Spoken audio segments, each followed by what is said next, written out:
What's up guys, it's Core here from NyanForge and I'm here with a beginner's guide on Origin Realms. In this video we'll be going over some useful commands, the difference between open world and realms, and other useful information to get you started. I've been seeing a lot of new players joining in and veterans returning to the game, so I want to create a beginner's guide to help better enhance your guys' experience, or if you need a refresher. That being said, let's get right into it. First thing you need to do is open Java Minecraft.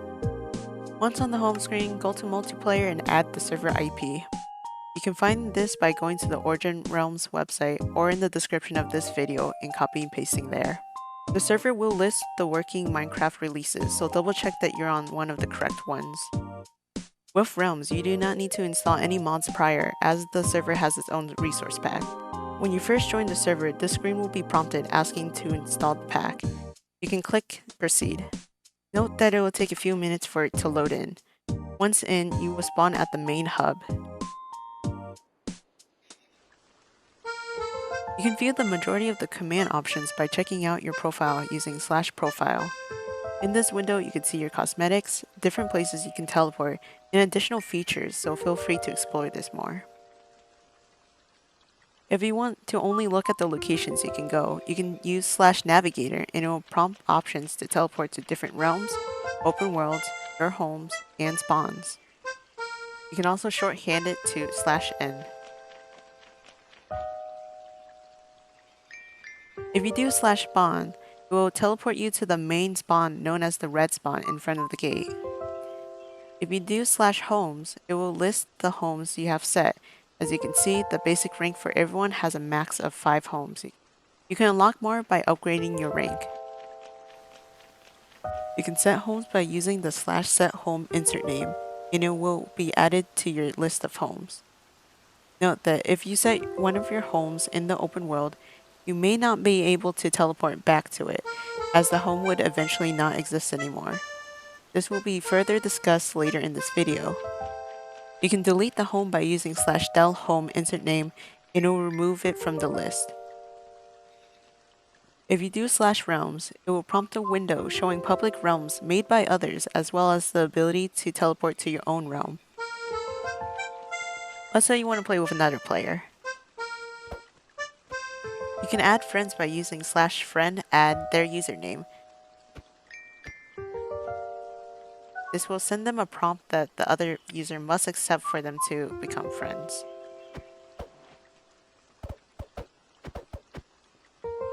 If you want to remove them as friends, you can do /friend remove username.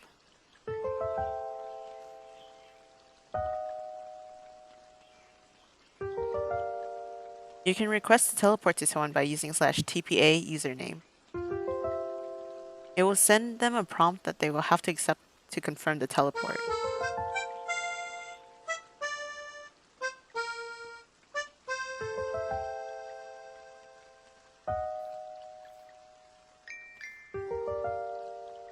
Note that if you're already friends, you can use /tp username and it will teleport directly to them.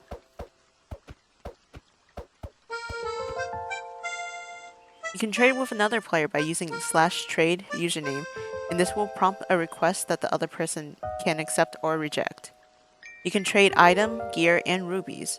For the trade to be complete, both players must confirm the trade and wait about 5 seconds.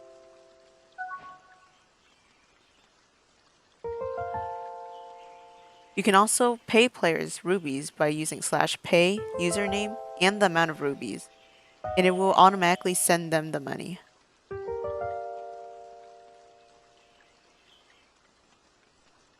To message a player privately, you can use /msg username and then the following message.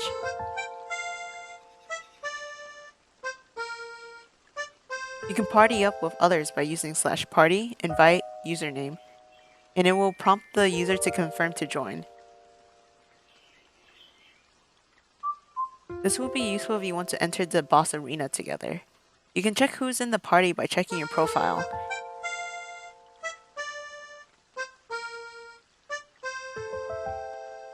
People can publicly sell items using the auction feature. This can be accessed using /auction house to prompt the window. You can also shorthand it to /AH.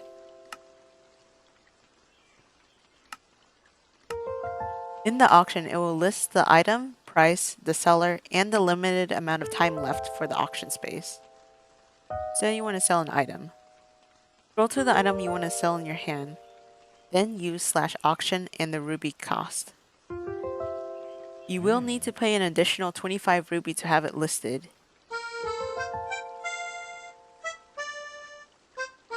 On the top left, there's an option to see your own listings.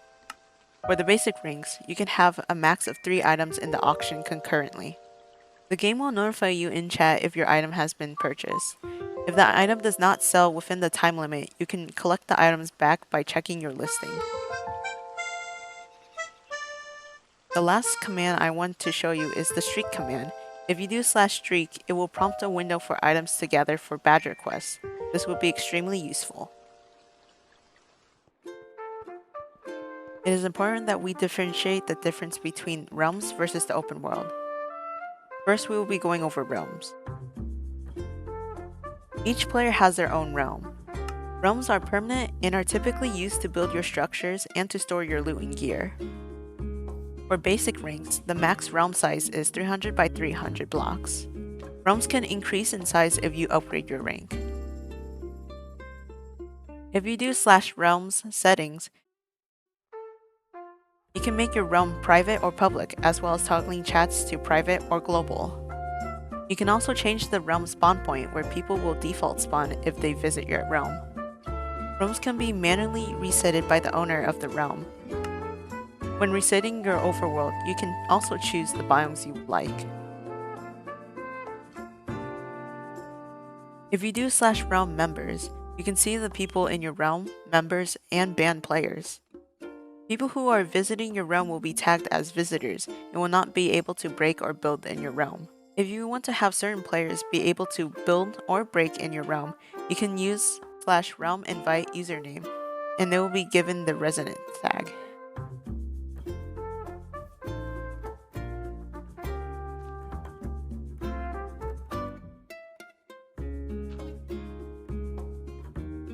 If you want to give residents the same ability as the owner, you can go to members, click on their profile to edit, then toggle them to trusted. Open worlds can be accessed using the navigator window. Here you can see the different worlds corresponding to cutters. Hovering over, you can see the amount of players exploring in the world as well as their reset times. Note that this is important to give yourself enough time within the worlds, because if you die or leave materials after the reset, you will not be able to retrieve them. This is why if you set your home in the open world, the home may be disabled. This is the main way to find or gather materials, and to explore and find treasures, as well as artifacts. More details about artifacts will be covered in another video. You'll have the possibility of running into other players. Reminder that there is no PvP in Origin Realms, but do not grief them as well, as it goes against the Origin Realms rules. If you unfortunately meet your demise, you have an opportunity to get your stuff back. When you respawn, you are prompted with a window with your gravestones. You will teleport nearby, and a blue flame will lead you to the direction of your gravestone. No other player will be able to see it, so don't worry about other people taking your gear. You can also access the gravestones by going to your profile, so you can gear up before you go back for your gravestone.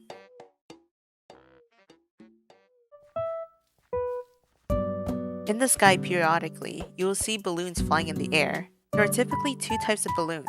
There are the purple ones, which drops more common dungeon loot, and red ones, which have a higher chance of dropping rocket boots or even crates. When there are events, there may be event balloons that will drop custom items. Balloons can be found in realms and even the open worlds. When you see a balloon, you can shoot the crate down with a bow. This will pop the balloon and the crate will fall to the ground. You will have to track down the crate and hit it to claim your loot. Something to note based off our observation is that balloons fly east to west during the day, which is typically 5 AM to 10 PM in-game. Be sure to look up once in a while and shoot the balloon in an optimal spot, because you still need to retrieve the loot. In Origin Realms, rubies is the basic currency used. It is used in the auction house as well as the main source of trading with the NPCs. There's a few ways to earn rubies. You can trade items for rubies in the silo square near the blue spawn with the NPCs, grow crops and training them at Jacko's farm island near the yellow spawn, and do Badger's quest of finding items and turning them in at the green spawn. Other ways to get rubies is from balloons, structures around the open world, drops from bandits, ores, or defeating bosses. From these processes, they will drop physical rubies that you can turn in at the ruby ATM around spawn. This will make them available to use in the auction and the stores around spawn. You can earn and wear cosmetics such as headpieces, balloons, skins for weapons, or even emotes. You can get cosmetics by opening crates, shooting balloons, or buying them from other people through trade or auction. And that covers the basic information you need to know to get started.